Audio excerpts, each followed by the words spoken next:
c'est sous une belle journée caniculaire que je vais vous faire notre prochain coup de cœur, notre dernière vidéo en date pour cette semaine, en essayant de vous emmener, vous divertir un petit peu, mais sur une base d'histoire vraie. J'espère que vous aimez les aventures rocambolesques et des choses épiques, mais petit avertissement, tout ce dont je vais parler dans cet album est véridique, ou plus exactement, est inspiré de faits réels. Cette histoire, c'est quoi? Eh bien, c'est tout simplement l'évasion de Colditz. Alors, vous l'aurez vu à la couverture, hein, on va parler de Seconde Guerre mondiale, mais on va parler d'un point un petit peu particulier. Ce point, c'est ni plus ni moins que ce camp de prisonniers qu'était Colditz, réservé aux officiers. Bon, jusque-là, rien de surprenant, mais un petit peu particulier puisque on y recevait, on va dire, les mauvais garçons. Tous ceux qui s'étaient évadés de plusieurs prisons, à qui on avait destiné, qu'on a destiné tout simplement à être à Colditz. Alors vous allez me dire, pourquoi ce lieu? Alors, petite particularité de Colditz, pardon, c'est que ce lieu, c'est un château. Un château saxe d'origine, un château dans la grande tradition, grand, mur épais, une rivière pas loin, vraiment la zone fortifiée par excellence. Un cadre pour retenir des gens, on ne peut plus efficace. Enfin, ça, c'est sur le papier. Parce que malgré toutes les promesses faites pour ce lieu, autant vous dire que des évasions, eh ben, va y en avoir un paquet. Eh bien, c'est exactement ce que vont nous raconter les deux auteurs sur cet album. Alors, je dis cet album, ce double album, puisqu'il y aura un deuxième tome à sortir qui nous terminera l'histoire. En terminant par une petite précision, si vous voulez en savoir plus, il faut savoir que y a un petit documentaire à la fin qui explique comment les auteurs se sont basés sur la réalité et tout ça. Et si vous voulez en savoir un peu plus, il y a notamment, il me semble, une vidéo de Nota Bene qui raconte l'histoire du château de Colditz et de ses évasions, que je vous mettrai en lien si vous voulez découvrir un peu plus. Mais maintenant, revenons à cette histoire, à cet album, pour décortiquer ce qu'il y a dedans. En gros, qu'est-ce qu'on va avoir? On va avoir l'histoire d'un officier français.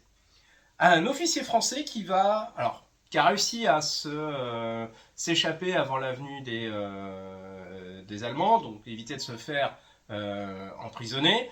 Il sert pour l'armée anglaise et lors d'une mission, il se fait abattre. Bon, pas sans avoir abattu quelques ennemis. Il se fait abattre, il arrive à sauter, il est capturé immédiatement après son arrivée.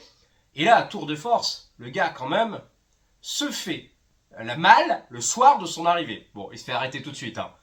Mais comme disent les officiers allemands qui le disent, là, vous avez battu tous les records, hein. Donc, ils ont décidé de l'envoyer, et ben vous aurez compris.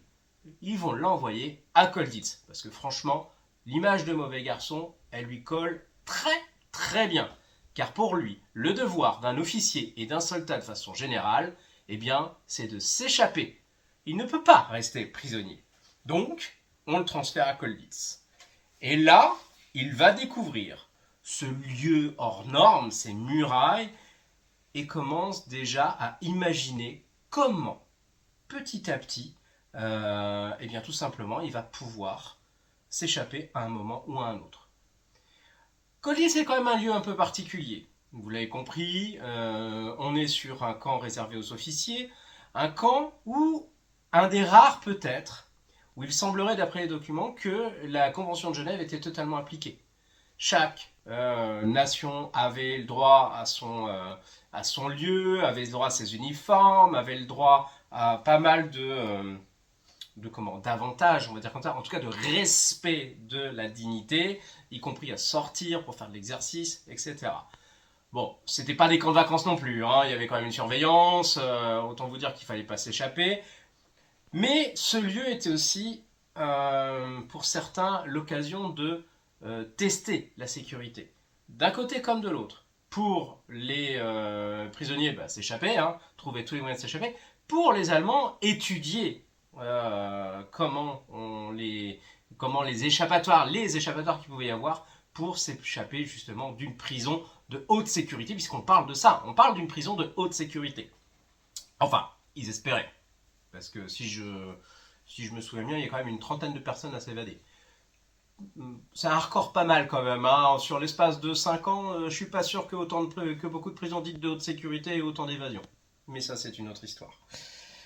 Donc, qu'est-ce qu'on va avoir? Eh bien, en fait, on va avoir un jeu. D'un côté, notre Français plus ou moins mis de force chez les Anglais, qui va très vite être rapatrié dans le camp français. De l'autre, eh bien, le lieutenant Wagner.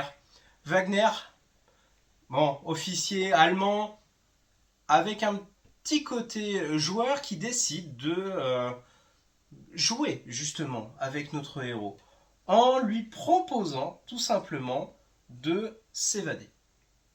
S'évader, c'est-à-dire de jouer un jeu. Il commence une partie entre les deux.